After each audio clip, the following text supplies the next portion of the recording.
41 உயிர்கள். அந்த உயிர்களுக்கு தெரியுமா? நம்ம தலைவர பார்க்க போறோம்.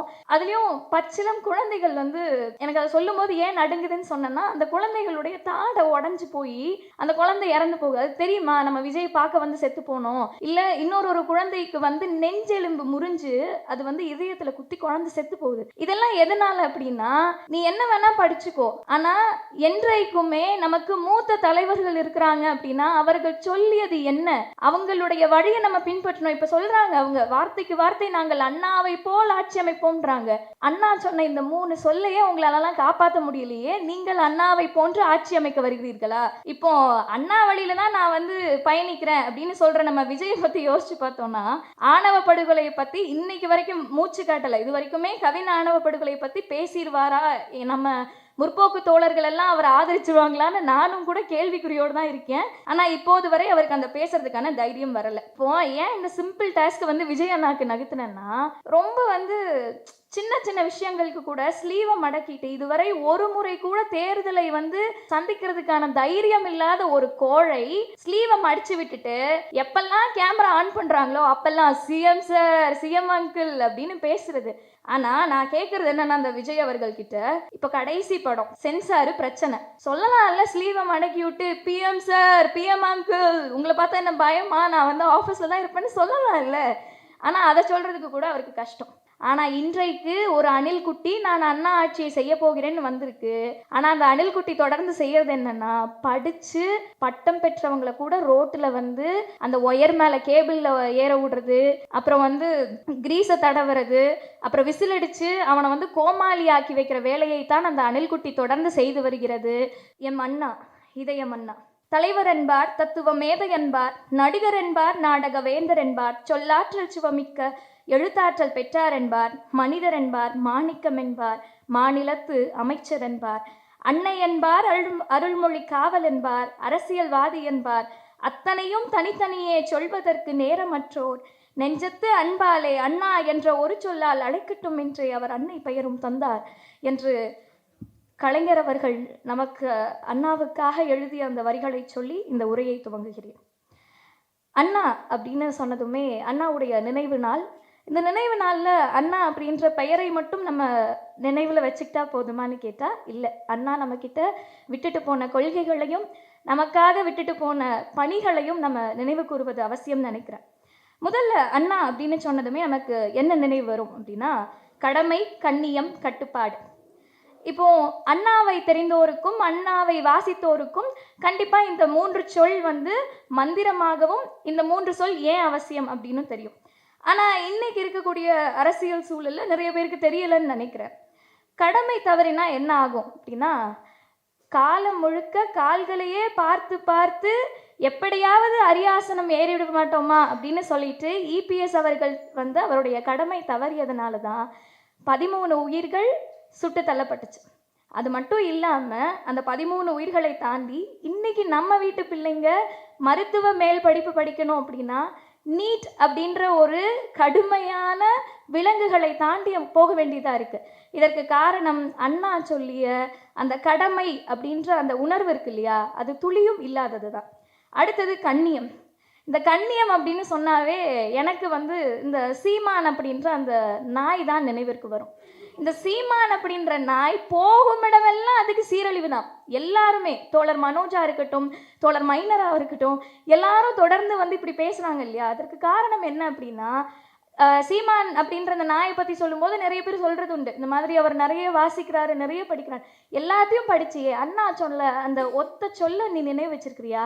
கண்ணியம் குறையாம நீ பேசியிருந்தன்னா, நாகரீக அரசியல் செஞ்சிருந்தன்னா உனக்கு இந்த நிலை வந்திருக்குமா?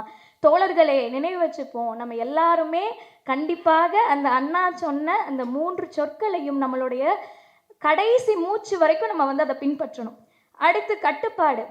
இந்த சொல்லும் போதே எனக்கு ஒரு மாதிரி நடுங்குது. ஏன் அப்படின்னா, சராசரியாக மனிதர்களுக்கு ஒரு விதி இருக்குது, இதுக்கு கட்டுப்பட்டு தான் நடக்கணும் அப்படின்னா ஒன்றும் இல்லை. இப்போ கல்லூரிக்கு படிக்க போகிற இடத்துல நீ இத்தனை மணி நேரம் தான் இங்கே இருக்கணும், ஃபோன் யூஸ் பண்ணக்கூடாது, இந்த மாதிரி நிறைய கட்டுப்பாடுகள் இருக்கும். இது எதையுமே என்னால் ஃபாலோ பண்ண முடியாதுன்னு சொல்லி டிஸ்கண்டினியூ ஆகி ஒருத்தர் வெளியே வராரு. சரி, டிஸ்கண்டினியூ ஆகிட்டேன். சமூகத்துக்குன்னு ஒரு கட்டுப்பாடு இருக்கு இல்லையா? நீ ஒரு கூட்டம் நடத்த போற, ஒரு மாநாடு நடத்த போறன்னா, அதுக்குன்னு சில கட்டுப்பாடுகள் இருக்கும். அதெல்லாம் நான் பின்பற்ற மாட்டேன். நான் ஒரு தேவதூதன். எனக்காக எத்தனை உயிர்கள் வேண்டுமானாலும் இங்கு மாண்டு போகலாம்னு திமிருல ஒரு சமூகத்துக்கு இருக்கக்கூடிய கட்டுப்பாடோ, இல்ல காவல்துறை சொல்லிய கட்டுப்பாடுகளையோ பின்பற்றாதனால 41 உயிர்கள். அந்த உயிர்களுக்கு தெரியுமா? நம்ம தலைவர பார்க்க போறோம். அதுலயும் பச்சிளம் குழந்தைகள் வந்து எனக்கு அத சொல்லும்போது ஏன் நடுங்குதுன்னு சொன்னேன்னா, அந்த குழந்தைகளுடைய தாட உடைஞ்சு போயி, அந்த குழந்தை இறந்து போகுது. அது தெரியுமா? நம்ம விஜய் பார்க்க வந்து செத்து போனோம். இல்ல இன்னொரு குழந்தைக்கு வந்து நெஞ்செலும்பு முறிஞ்சு, அது வந்து இதயத்துல குத்தி குழந்தை செத்து போகுது. இதெல்லாம் எதனால அப்படின்னா, நீ என்ன வேணா படிச்சுக்கோ. ஆனா, என்றைக்குமே நமக்கு மூத்த தலைவர்கள் இருக்கிறாங்க அப்படின்னா, அவர்கள் சொல்லியது என்ன? அவங்களுடைய வழியை நம்ம பின்பற்றணும். இப்ப சொல்றாங்க அவங்க வார்த்தைக்கு வார்த்தை நாங்கள் அண்ணாவை போல் ஆட்சி அமைப்போம்ன்றாங்க. அண்ணா சொன்ன இந்த 3 சொல்லையே உங்களாலலாம் காப்பாற்ற முடியலையே, நீங்கள் அண்ணாவை போன்று ஆட்சி அமைக்க வருகிறீர்களா? அப்படின்ற கேள்வி இருக்குது. அடுத்ததா சொல்லணும் அப்படின்னா, அண்ணாவோட வாழ்க்கையை வந்து எனக்கு இப்போ இந்த உரையை என்னை ஆற்றுறதுக்கு கூப்பிட்டதுக்கு ரொம்ப நன்றி. ஏன்னா நான் கொஞ்சம் அண்ணாவை இப்போதான் வாசிக்க ஆரம்பிக்கிறேன். எனக்கு ரொம்ப சந்தோஷமா இருந்துச்சு. அண்ணாவுடைய வாழ்க்கையில் நடந்த சில நிகழ்வுகளை வாசித்தேன். அதில் ஆதி திராவிடர் கோயில் நுழைவுக்காக அண்ணா கிட்ட வந்து கேட்குறாங்க, உங்களுக்கு தான் கடவுளுக்குள்ளே இருக்கிற அந்த சிலை மேலே நம்பிக்கை இல்லையே, என்ன அக்கறை, எதுக்கு அவங்க உள்ளே போகணுன்னு நீங்கள் இவ்வளவு பண்ணுறீங்க அப்படின்னு கேட்கும்போது அண்ணா சொல்கிறாரு, இது வெறுமனே பக்தி உணர்ச்சிக்காக வந்த பிரச்சனை இல்லைங்க, இது அவங்களுடைய உரிமை பிரச்சனை, சமத்துவ உரிமை, உணர்வு பிரச்சனை அப்படின்னு சொல்லிட்டு அவர் அப்படியே அவங்களுக்கு ஏன் அது அவசியம் அப்படின்றதெல்லாம் சொல்லிட்டு இன்னொன்னையும் சேர்த்து சொல்கிறாரு, இந்த வாத திறமைகளெல்லாம் வச்சுக்கிட்டு ஒருத்தருக்கு கிடைக்க வேண்டிய, ஏன்னா இன்னைக்கு சீமான் போன்ற சிலரெல்லாம் வந்து அப்படி கேட்கும்போது நமக்குமே எங்கள் வயசில் இருக்கிறவங்களுக்குலாம் அப்படியே ரத்தம் சூடிடும். ச்சே, அண்ணா எப்படி பேசுகிறாரு பாரு, இந்த அரசாங்கத்தை எதிர்த்து என்னென்ன கேள்வி கேட்குறாருன்னு தோணும். ஒரு 5 நிமிஷம் நீ உட்காந்து யோசிச்சு பார்த்தனா அதெல்லாம் காணல் நீராக காணாமல் போயிடும். என்னடா அர்த்தமற்ற பேச்சா இருக்குது அப்படின்னு தோணிடும்.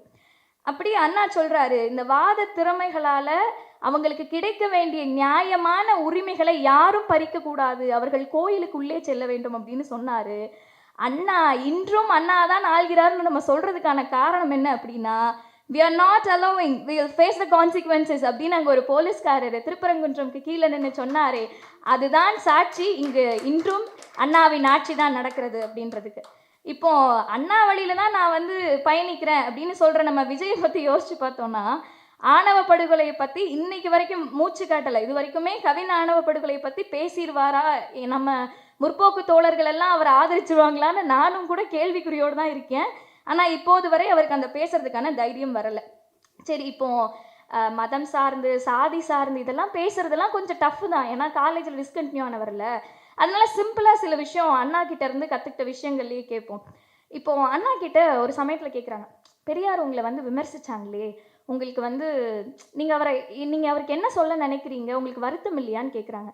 அதுக்கு அண்ணா பதில் சொல்கிறாரு, இதுவரை பெரியார் என்னை பல முறை வாழ்த்தி இருக்கிறார், இப்போது பெரியார் வந்து என்னை திட்டுறாரு, இந்த திட்டியதில் நீங்கள் அவர் வாழ்த்தினது இருக்கும் இல்லையா, அந்த வாழ்த்தினதோடு இந்த திட்டினதை வந்து கழிச்சிங்கன்னா இன்னும் அவர் என்னை வாழ்த்தியது வந்து இன்னும் நிறைய இருக்குது, அதனால் இருக்கட்டும் பரவாயில்லை அப்படின்னு தான் அண்ணா சொன்னார். இன்னொரு இடத்துல பாரதிதாசன் அவர்கள் வந்து நம்ம பாவேந்தர் அவர்கள் வந்து என்ன பண்ணிடுறாங்கன்னா, உங்களை ரொம்ப விமர்சிக்கிறாங்களே, இதுக்கெல்லாம் நீங்கள் பதில் பேச மாட்டீங்களா அப்படின்னு அண்ணா கிட்ட கேட்குறாங்க. அண்ணா சொல்கிறாரு, கவிஞர்களுடைய இயல்பே இதுதானே, கோவப்படுவாங்க, நம்மளை விமர்சிப்பாங்க, அதனால பரவாயில்லை போ அப்படின்னு சொல்கிற மாதிரி தான் அவர் வந்து அதையும் கடந்துக்கிறார். அதில் அவங்க சொன்ன நற்கருத்துக்களையும் தேவையான விஷயங்களையும் எடுத்துக்கிறார். இப்போது ஏன் இந்த சிம்பிள் டாஸ்க்கை வந்து விஜய் அண்ணாக்கு நகர்த்தினேன்னா, ரொம்ப வந்து சின்ன சின்ன விஷயங்களுக்கு கூட ஸ்லீவை மடக்கிட்டு இதுவரை ஒரு முறை கூட தேர்தலை வந்து சந்திக்கிறதுக்கான தைரியம் இல்லாத ஒரு கோழை ஸ்லீவை மடித்து விட்டுட்டு எப்பெல்லாம் கேமரா ஆன் பண்ணுறாங்களோ அப்பெல்லாம் சிஎம் சார், சிஎம் அங்கிள் அப்படின்னு பேசுறது. இவ்வளவு பேசுறியே நீ வந்து, நான் ஏன் இதுக்கு முன்னாடி அண்ணாவை சொன்னேன்னா, நமக்கு மூத்தோர் இருப்பாங்க, அவங்க நம்மக்கிட்ட இருக்கக்கூடிய குறைகளை சொல்லுவாங்க, சில அரசியல் பாடங்களை சொல்லுவாங்க, சிலது நமக்கு வந்து நன்மை பயக்கிறதா இருக்கும், சிலது வந்து நம்மளை பின்னாடி இல்லை இது தப்பாக இருந்திருக்குமோ அப்படின்னு யோசிக்க வைக்கும். அதை கேட்டுக்கணும். நமக்கு கேட்குற பக்கம் இல்லை, பெற்றவங்க சொன்னதையாவது கேட்டிருக்கணும் இல்லையா. பெற்றவங்க சொன்னாலும் கேட்க மாட்டாங்க, போலீஸ் சொன்னாலும் கேட்க மாட்டாங்க, யார் சொன்னாலும் கேட்க மாட்டாங்க. ஆனால் நான் கேட்குறது என்னென்னா, அந்த விஜய் அவர்கள்கிட்ட இப்போ கடைசி படம் சென்சாரு பிரச்சனை சொல்லலாம்ல, ஸ்லீவை மடக்கி விட்டு பிஎம் சார், பிஎம் அங்கிள், உங்களை பார்த்தா என்ன பயமா, நான் வந்து ஆஃபீஸில் தான் இருப்பேன்னு சொல்லலாம் இல்லை. ஆனால் அதை சொல்கிறதுக்கு கூட அவருக்கு கஷ்டம். இன்னொன்று எனக்கு இது வாசிக்கும் போது ரொம்ப, ஏன்னா எனக்கு நிறைய அரசியல் சார்ந்து நான் இப்போ தான் வாசிக்க ஆரம்பிக்கிறேன். அதுலேயும் குறிப்பிட்டு இந்த வருடம் தான் அண்ணா எழுதிய எல்லா புத்தகங்களையும் வாசிச்சிடணும். ஒரு 76 டைட்டில் இருக்குது அண்ணாவுடைய எழுத்துக்கள் என்கிட்ட. வாசிச்சிடணும் அப்படின்னு வாசிக்கும்போது அண்ணாவுடைய அந்த பொறுப்பு உணர்ச்சி இருக்கு இல்லையா, அது வந்து யாருக்குமே இல்லைன்னு நான் நினைக்கிறேன். ஏன்னா அதை பற்றி வாசிக்கும் போதே இப்படியெல்லாம் நடந்துக்கிட்டு இருக்கா அப்படின்ற மாதிரி ஒரு கேள்வி வந்தது.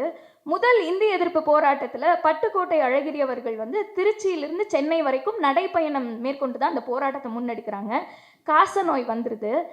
இப்போ வந்து அந்த மருத்துவ செலவுக்கு காசு வேணும். அண்ணா என்ன சொல்கிறாருன்னா, என்னுடைய அந்த கழக தோழர்களே, கழகத்தில் இருக்கக்கூடிய தம்பிகளே, உங்களோட மாவட்டத்துக்கு வந்து நான் பேசணும் அப்படின்னா நீங்கள் எல்லாரும் பட்டுக்கோட்டை அழகிரி அவர்களுக்கு 100 ரூபாய் அனுப்பிட்டு அந்த காசோலை எனக்கு அனுப்புனீங்கன்னா மட்டும்தான் உங்கள் மாவட்டத்தில் வந்து நான் பேசுவேன் அப்படின்னு சொல்கிறாரு. இப்போ இன்னொரு விஷயத்தையும் நான் இதை பற்றி வாசிக்கும் போது தேடும் போது தான் தெரிஞ்சுது. அண்ணா வழியில் ஆட்சி வந்து நாங்கள் செய்வோம், இனிமேல் நாங்கள் அரசியலில் சீர்திருத்தம் செய்வோம்னு விஜய் பேசுகிறாரே, உண்மையில் அண்ணா அன்னைக்கு செய்தது மாதிரி இன்னைக்கு இது வந்து வெறும் பெருமைக்காக அல்ல, இந்த மேடைக்காக அல்ல. உதய அண்ணா வந்து என்ன பண்ணியிருக்காருன்னா, அவங்க ஆட்சியில், அவங்களுடைய இந்த ஆட்சியில் கடந்த 2023 வரைக்குமே அந்த டேட்டா வந்து 23 வரைக்கும் தான் இருக்குது. அந்த டேட்டாவில் அவங்க சொல்கிறாங்க, எங்கெல்லாம் உதயநிதி அண்ணா வந்து போய் மேடை போட்டு பேச போகிறாங்களோ அங்கே இருக்கக்கூடிய அந்த மாவட்டங்களில் சொல்லியிருக்கிறாங்க, மூத்த உடன்பிறப்புகள் யாராவது உங்கள் மாவட்டத்தில் இருந்தாங்கன்னா அவங்களுக்கான பொற்கிளியை நீங்கள் கொடுத்தீங்கன்னா மட்டும்தான் நான் உங்கள் மாவட்டத்தில் வந்து பேசுவேன் அப்படின்னு உதயநிதி அண்ணா வந்து சொல்லியிருக்கிறாங்க. அதை செயல்படுத்தவும் செஞ்சுருக்கிறாங்க. அதுக்கான டேட்டா தான் அந்த 2023 வரைக்கும் அது நடைபெற்றது, எவ்வளவு அமௌண்ட் கலெக்ட் ஆயிருக்கு எல்லாமே கொடுத்துருந்தாங்க. இப்போ என்ன கேட்குறேன்னா, அண்ணா வழின்னு பேசுகிற நீ 41 பேர் செத்து போயிட்டாங்களே, இப்படி 30 பேர் செத்து போயிட்டாங்களேன்னு ஏர்போர்ட்டில் பின்னாடி ஒரு ரிப்போர்ட்டர் கேட்குறாங்க. பின்னாடி திரும்பி பார்க்காம பின்னங்கால் பிடரில் அடிக்க ஓடி போன நீ அண்ணாவை போல் ஆட்சி நடத்துவியா? இங்கே இருக்கிற ஆட்சியை கேள்வி கேட்கறதுக்கு முதல்ல உனக்கு யோகிதை இருக்குதா, மனிதாபிமானம் இருக்குதா அப்படின்னு அவரை பார்த்து நம்ம கேட்கணும்.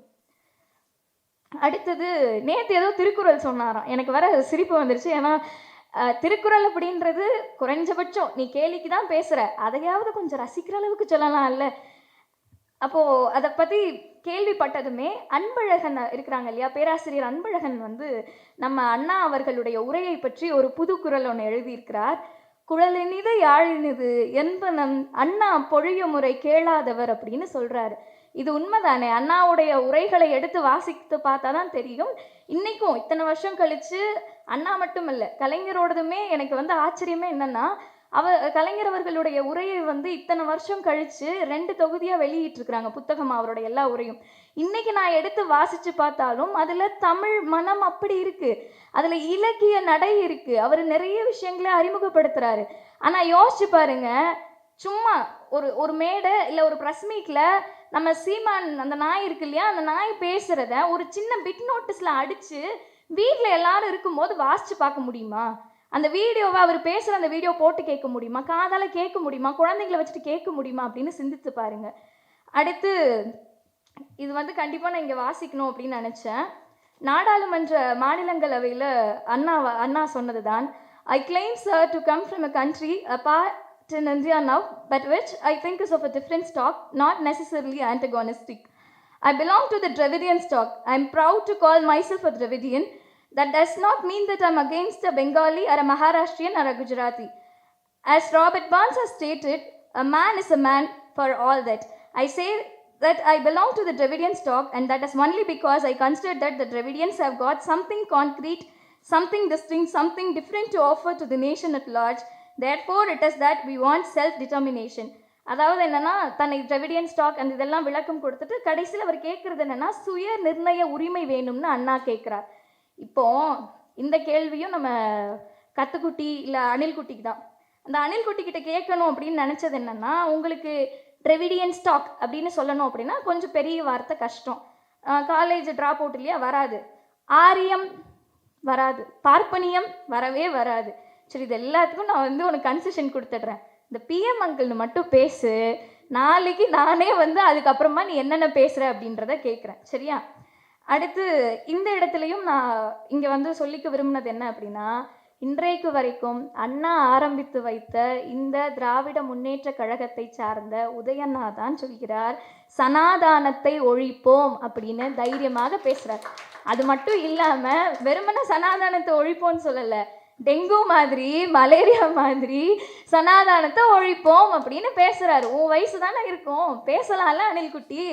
ஆனா அதை பேச மாட்டாங்க. இன்னொன்று, கொள்கை தலைவர் அப்படிங்கும்போது பெரியாரை விட்டு அண்ணா வெளியே வந்துட்டாரே அப்படின்னு சொன்னாலும், அண்ணா தன்னுடைய கடைசி மூச்சு வரை அவர் சொன்னதும் செய்ததும் என்னன்னா, கண்டதும் பெரியாரை கொண்டதும் பெரியாரை அப்படின்னு தான் கடைசி வரைக்கும் தன்னுடைய தலைவர் பெரியார் தான் அப்படின்றதுல எந்த மாற்றமுமே ஏற்படலை.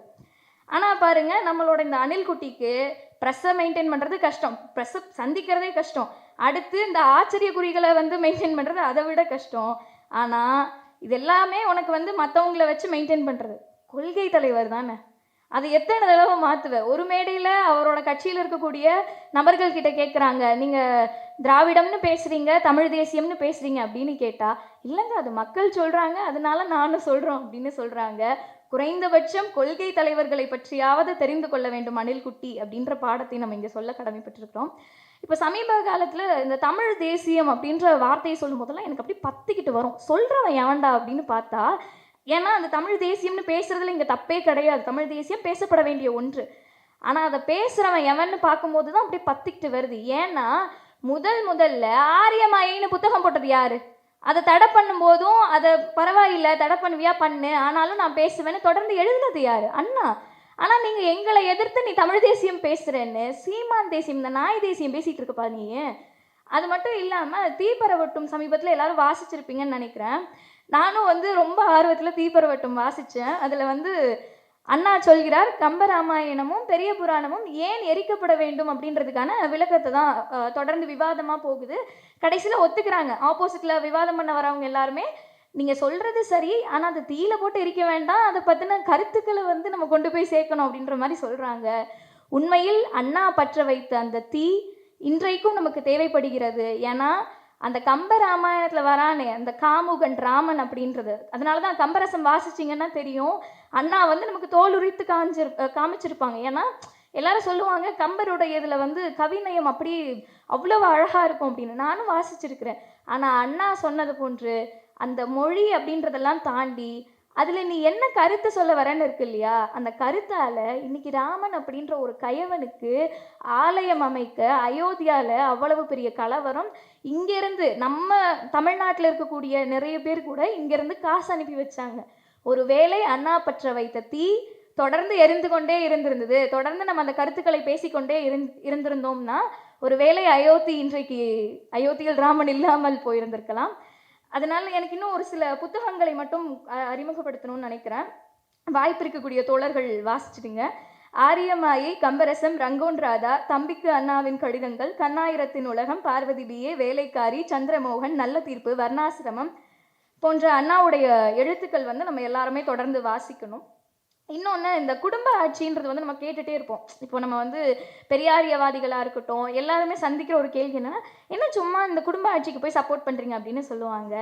அண்ணா அன்றைக்கே அதை சொல்லிவிட்டார், என் தம்பிமார்களின் திறமைகளும் ஆற்றலும் இயல்பும் சேர்ந்தது தான் நான் அப்படின்னு சொல்கிறாரு. அது மட்டும் இல்லாமல் இந்த குடும்பத்தில் இருக்கக்கூடிய, அவர் அன்னைக்கே அதை சொல்லிட்டாரு, நாங்கள் குடும்பம் தான், இந்த குடும்பத்தில் இருக்கக்கூடிய நாம் அனைவருமே ஒருவருக்கொருவர் எல்லா வகையிலும் கடன்பட்டவர்கள் அப்படின்னு அவர் சொல்லிட்டார். இன்றைக்கும் சில லாட்டரி சீட்டுகள் எப்படியாவது இந்த கூட்டணியை பிரித்து கூட்டிகிட்டு போயிட முடியாதா, இந்த கூட்டணியில் இருக்கிற யாராவது ஒருத்தர் பிரித்து கூட்டிகிட்டு போயிட முடியாதான்னு தொடர்ந்து வேலை பார்த்துட்டு இருக்கிறாங்க. அவங்களுக்கெல்லாம் நம்ம சொல்ல வேண்டியது ஒன்றே ஒன்று தான், அன்றைக்கு அண்ணாவும் அதைத்தான் சொன்னார், ஒரு பெரிய லட்சியத்திற்காக பிறந்தது இந்த இயக்கம்.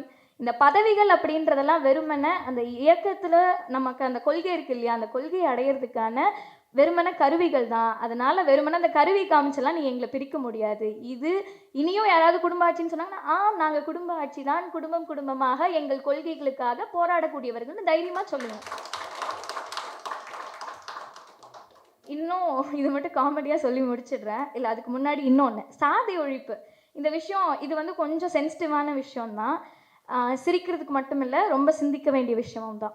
ஏன்னா நான் வந்து பிறந்ததுலேருந்து ஒரு 13-18 வருஷம் ஆர்எஸ்எஸில் வந்து வேலை பார்த்த ஒரு ஆள், ஷாக்கா அட்டன் பண்ண ஆள். அதனால் அவங்களுடைய சமீப கால முன்னெடுப்புகள் வந்து எப்படி இருக்குன்னா, எந்தெந்த பகுதிகளில் இப்போ ஒன்றும் இல்லை, இடைநிலை சாதியை சார்ந்த நம்ம சகோதரர்கள், தலித் சகோதரர்கள் எல்லார்கிட்டையுமே போய் அவன் என்ன பண்ணுறதுன்னா, வாங்க உங்களுக்கு நான் பதவி கொடுக்குறேன், திராவிட புரட்டுன்னு புக்கு போடு, அதே மாதிரி இந்துத்துவ அம்பேத்கர்னு புக்கு போடு அப்படின்னு நம்ம சகோதரர்களை நமக்கு எதிராக திருப்புறது. அண்ணா அன்றைக்கு சொல்கிறார், அவர் 10வது வகுப்பு முடித்து கல்லூரிக்கு போகிற வயசு. அப்போ அவர் வந்து பார்க்குறாரு, ஒரு பழங்குடியினர் ஒருத்தரை வந்து அவங்க ஊருக்கு வந்து ஏதோ ஒரு பொறுப்பில் வராரு. வந்தோடனே அவர் வந்து இந்த வீட்டு வாடகைலாம் ஏறிடுது. அப்போது அண்ணா என்ன அந்த அண்ணா இருக்கிற அதே தெருவுக்கு தான் அவர் வராரு. வந்து கேட்குறாரு, இது மாதிரி நான் வீடெல்லாம் பார்வையிட வந்திருக்கிறேன், வீட்டு வரி அதிகமாக இருக்குதுன்னு சொன்னீங்களாமா அப்படின்னு வராங்க. வந்தோடனே நீங்கள் இதுக்கு மேலே இந்த தெருவுக்குள்ளே வரக்கூடாதுன்னு அந்த பழங்குடியின ஆட்சியாளர் பார்த்து சொல்கிறாங்க. உடனே வந்து உங்களுக்கு தெரியுமா நான் யாருன்னு அப்படின்னோடனே, நீங்கள் யாருன்னு தெரியும், நீங்கள் எந்த சாதி வகுப்பை சார்ந்தவர்னு தெரியும், அதனால தான் நீங்கள் இங்கே வரக்கூடாதுன்னு சொல்கிறோம் அப்படின்னு சொல்கிறாங்க. இது அண்ணாவுடைய இளம் வயசில் அவர் பார்க்குறாரு. இதை வந்து நேரடியாக பார்த்துட்டு அவர் இன்னொரு மேடையில் பேசும்போது இதை சொல்கிறாரு, இந்த சாதி ஒழிப்பு, இந்த சாதி ரீதியாக நமக்கு ஒரு அடக்குமுறை இருக்கு இல்லையா, இது என்றைக்குமே நமக்கு கிடைக்கிற பதவியாலேயோ, நமக்கு கிடைக்கிற படிப்பாலேயோ, நமக்கு கிடைக்கிற பணத்தாலேயோ போயிடாது. சாதி ஒழிப்பு அப்படின்றது, அப்புறம் இந்த சாதி ரீதியான அடக்குமுறைகள்லாம் எப்போ போகும் அப்படின்னா, இங்கே மக்களுடைய மனநிலை மாறணும் அப்படின்னு சொல்கிறாரு. இதே விஷயத்தை தான் சீர்திருத்த மாநாட்டில் தந்தை பெரியார் சொல்கிறார், நான் ஒரு அழிவு வேலைக்காரன், மக்களுடைய மனதில் இருக்கக்கூடிய இந்த சாதி அப்படின்ற விஷயத்தை அழிக்கணும், அந்த விஷக்கிணற ஒரேடியாக இடிக்கணும் அப்படின்னு சொல்கிறாரு. அந்த வேலையைத்தான் அம்பேத்கரும் பெரியாரும் அண்ணாவும் நம்மக்கிட்ட விட்டுட்டு போயிருக்கிறாங்க. அந்த வேலையை வந்து நம்ம சிறப்பாக முன்னெடுக்கணும் அப்படின்னு நான் கேட்டுக்கிறேன். கடைசியாக அண்ணா அரசியலுக்கு வந்தார், மதராஸ் தமிழ்நாடு ஆனது. அது மட்டும் இல்லை, அன்றைக்கு நம்மக்கிட்ட எந்த மீடியமுமே கிடையாது. நியூஸ் பேப்பர்ஸ் போய் அந்த இதழ்கள் போய் சேருவதே ரொம்ப கடினம். ஆனால் அந்த காலகட்டத்தில் படிக்காத இளைஞர்கள் எல்லாத்தையும் அரசியல் படுத்தி இன்றைக்கு தமிழ்நாட்டில் இருக்கக்கூடிய நம்ம எல்லாருமே அரசியல் பார்வை கொண்டிருக்கிறோம்னா அதற்கு காரணம் அண்ணா. ஆனால் இன்றைக்கு ஒரு அணில் குட்டி நான் அண்ணா ஆட்சியை செய்ய போகிறேன்னு வந்திருக்கு. ஆனால் அந்த அணில் குட்டி தொடர்ந்து செய்கிறது என்னென்னா, படித்து பட்டம் பெற்றவங்களை கூட ரோட்டில் வந்து அந்த ஒயர் மேலே கேபிளில் ஏற விடுறது, அப்புறம் வந்து கிரீஸை தடவுறது, அப்புறம் விசில் அடித்து அவனை வந்து கோமாளி ஆக்கி வைக்கிற வேலையைத்தான் அந்த அணில்குட்டி தொடர்ந்து செய்து வருகிறது. விழித்து கொள்ளுங்கள். நம்ம இப்போ வந்து மார்த்தட்டி சொல்லி கொண்டிருக்கிறோம் அண்ணாவின் ஆட்சி தான் நடக்கிறது அப்படின்னு. இது இனி எக்காலமும் தொடரணும் அப்படின்னா அதற்கு திராவிட மாடல் 2.0 தான் ஒரே தீர்வு. அதனால் அதையும் சிந்திப்பீர்கள். வாய்ப்பளித்த தோழர்களுக்கு நன்றி. தொடர்ந்து எனக்கு அரசியல் சார்ந்த புத்தகங்களை வழங்கி கொண்டிருக்கிற தோழர் லாரன்ஸ் அவர்களுக்கும், யூடியூப் ரூட்டஸ் மைனர் அவர்களுக்கும், தோழர் பாட்டர் அவர்களுக்கும் நன்றி.